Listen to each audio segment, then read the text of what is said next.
High বন্ধুরা, welcome back to my channel. আশা করি তোমরা অনেক ভালো আছো, আমিও বেশ ভালো আছি। নতুন একটা ব্লগে তোমাদের অনেক অনেক স্বাগত। আজকে দেখো, আমি বড় ঠাকুর ও কালী ঠাকুরের দেখে আমি ভিডিওর ইন্ট্রোটা দিলাম, বেশ ভালোই লাগলো। আর এখন রয়েছি বড় মাসির বাড়ি, আর সবাই মিলে যাচ্ছি দোলের মেলাতে। সেখানের মেলাটা তোমাদের সঙ্গে শেয়ার করবো বলে, তো চলো যাওয়া যাক। A few moments later. Hi বন্ধুরা, তো এখন আমরা চলে এসেছি মেলাতে। আজকে আমরা মেলাতে অনেকজন মিলে গেছিলাম, আর অনেকজন বলতে গেলে 10 জন মিলে গিয়েছিলাম। মাসির মেয়েরা গিয়েছিলাম, আর আমার একটা দিদা গেছিলো, মানে দিদিমার বোন গেছিলো। তো সবাই মিলে একটা টোটো করে গিয়েছিলাম, 10 জন মিলে গিয়েছিলাম একটা টোটোর মধ্যে। এখন আমরা চলে এসেছি মেলার, মানে যেখানে আসার কথা মেলাতে। তো মেলাতে আমরা এখন চলে এসেছি। এবার চলো মেলাটা পুরো ঘুরে দেখা যাক, কারণ এই মেলা, গ্রামের মেলাতে আমি কখনোই আসিনি, ফার্স্ট টাইম এলাম। অনেক বছর ধরে শুনছিলাম মাসির কাছে, কিন্তু আসার সম্ভব হচ্ছিল না। কিন্তু এবারে মাসির বাড়ি এসেছিলাম, আর সেই দিন থেকেই মেলাটা ছিল, মানে 2 দিন আগে থেকে বসেছিল। তো বললাম চলো আজকে একটু ঘুরে আসা যাক, আর বিশেষ করে তোমাদের সঙ্গে শেয়ার করব বলেই তো আজকে আমি বিশেষ করে আসা। তো চলো এবার কি কি দোকান বসেছে সেইগুলো একটু দেখবো, তার সঙ্গে রাধাকৃষ্ণের মন্দিরে যাব, গিয়ে রাধাকৃষ্ণের দর্শন করব, তোমাদের সঙ্গেও দর্শন করাবো। তো চলো তোমরা দেখতে থাকো, তো ভিডিওটা স্টার্ট করা যাক।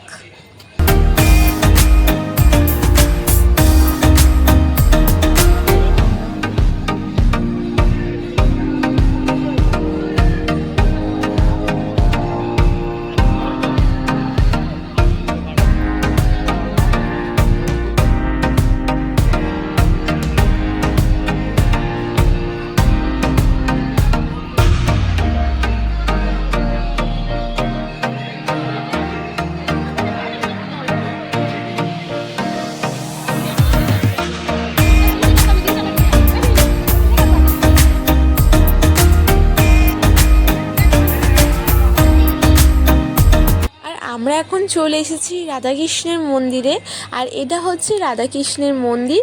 আর বিশেষ করে তোমাদের জায়গার নামটা বলে দিই, এটা হচ্ছে জয়নগরের রাধাবল্লভতলার দোলের মেলা। তো আমরা সেখানেই এসেছিলাম, আর আমার এখানটাই মাসির বাড়ি, তো এখানেই চলে এসেছি মেলাটা ঘুরতে। আর আমি শুনলাম যে এখানে অনেক বড় মেলাটা হয়, আর দেখছি যে অনেক বড় মেলাটা হচ্ছে। তো চলো, ফার্স্টে আমি আর মা চলে গেছি রাধাকৃষ্ণের দর্শন করতে, তারপর মেলা ঘুরবো। কারণ ফার্স্টে আগে রাধাকৃষ্ণ দর্শনটা করে নিই, তারপর চারিদিকে ঘুরবো।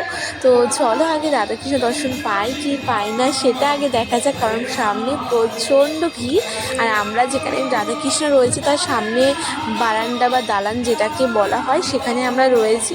কারণ ওখানটায় প্রচণ্ড ভিড় হয়েছিল, আর ওখানটায় আরতি হয়নি তখন, সেই কারণে অতটা ভিড় ছিল। আরতির সময় অনেকটা ভিড় কম থাকে।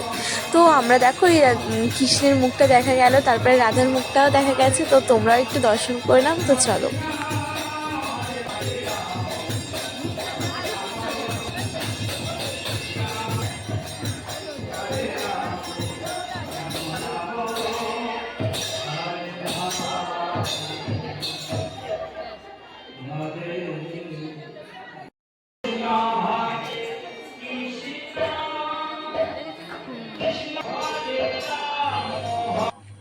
হাই হাই বন্ধুরা, তো চলো এখন যাওয়া যাক মেলার দিকে। আর আশা করি তোমরাও আমার সঙ্গে রাধাকৃষ্ণের দর্শন পেয়েছো। আর এখানে দেখো মা আর আমি চলে যাচ্ছি মেলা ঘোরার জন্য। তার আগে এখানে দেখিয়ে দিলাম বারান্দায় অনেক লোকজন বসে আছে, আরও হরিনাম হচ্ছে, অনেকজন শোনার জন্যও বসে রয়েছে। তো চলো এবার মেলাতে ঘোরা যাক। তো ঘোরার আগেই মা চলে এসেছে মোয়া কিনতে। এখানে 60 টাকা কিলো মোয়া। তো মোয়াগুলো বেশ ভালো লাগলো, সেই জন্য মা টেস্ট করে তারপরে মা এখান থেকে মোয়া কিনছে। আর এখন আমরা মোয়া কিনছিলাম আমি, মাসি আর মা। এটা হচ্ছে আমার বড় মাসি। তো চলো এবার পুরো মেলাটা ঘুরে দেখানো যাক তোমাদেরকে। তাহলে চলো ভিডিওটা স্টার্ট করা যাক।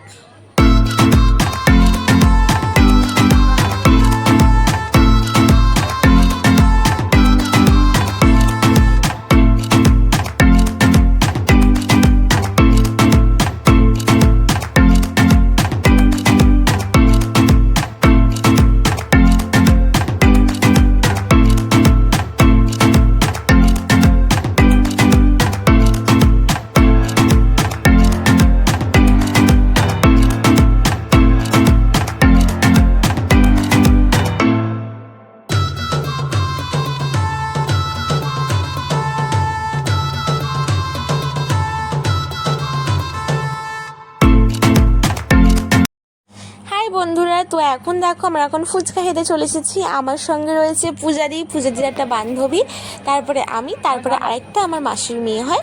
তো আমরা এখন 4 জনে ফুচকা খাচ্ছি। আর আমার ভিডিও ক্যামেরা ধরা হচ্ছে আমার মা। তো মাই ফোনটা ধরে দেয়, আমি সেখান যদি আমি ফুল ভিডিও করতে চাই তখন আমার মা ফোনটা ধরে দেয়। মাই হলো ক্যামেরাম্যান, মাঝে সাঝে হয়ে যায়। আর এর আগে যেটা তোমাদেরকে দেখালাম, ওই দালান মতন ওখানে সাজানো হচ্ছে, ঠাকুর ওখানে রাখা হবে। কারণ আজকের ওখানে রেখে কালকের ওখানে দোল খেলা হবে, সেই কারণে আজকে এত সুন্দর করে ডেকোরেশন করছে। তো চলো এবার পরপর অনেক দোকানপাট বসেছে, সেগুলো দেখা যাক। আরও মেলা বাকি রয়েছে ঘোরা। তো সবে তো হাফ হলো, এখনও অনেকটা বাকি রয়েছে। তো চলো তোমরা দেখতে থাকো।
বন্ধুরা, তো এখন আমরা চলে এসেছি ভান্ডারের দোকানে। আর এখানে তো বিশেষ করে মাটির দামটা অনেকটাই কম, প্লাস এখানে বেশিরভাগ মাটির জিনিসই পাওয়া যাচ্ছে, সেই কারণে মনে হয় মাটির দামটা একটু কমই রয়েছে।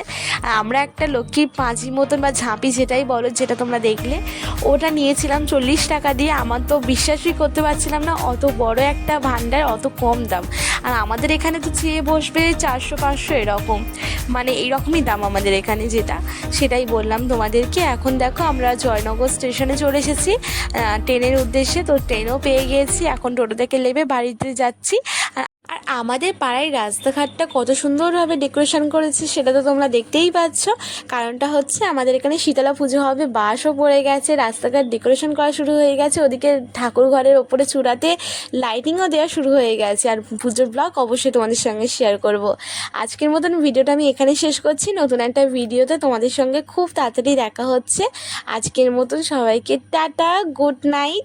নতুন একটা ব্লগে খুব তাড়াতাড়ি দেখা হচ্ছে। টাটা।